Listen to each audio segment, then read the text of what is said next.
Së fundmi një raport i publikuar nga ekspert të njohur të fushës ekonomike ka zbuluar emrat e 3 artistëve më të pasur në Shqipëri.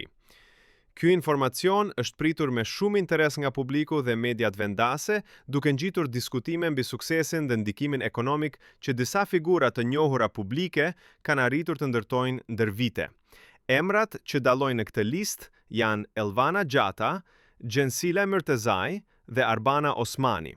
3 figura shumë të dashura për publikun shqiptar dhe më gjerë.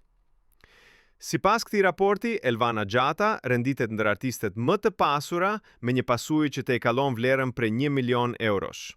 Me një karrierë të suksesshme në muzikë, ajo ka qenë gjithmonë në qendër të vëmendjes, jo vetëm për talentin dhe paraqitjet e saj në skenë, por edhe për angazhimet në projekte ndërkombëtare dhe reklama.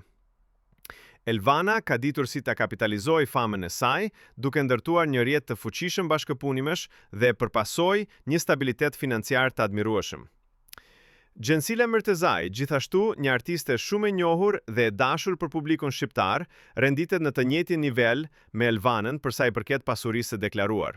Përmes një karriere të gjatë në muzikë, por edhe me angazhime në fusha të tjera të artit dhe medias, Gjensile ka arritur të ndërtojë një imazh të suksesshëm që i ka sjellë të ardhurat e konsiderueshme. Stili i saj unik dhe mënyra se si lidhet me publikun kanë bërë që ajo të jetë një nga figurat më të kërkuara në evente dhe bashkëpunime të ndryshme tregtare.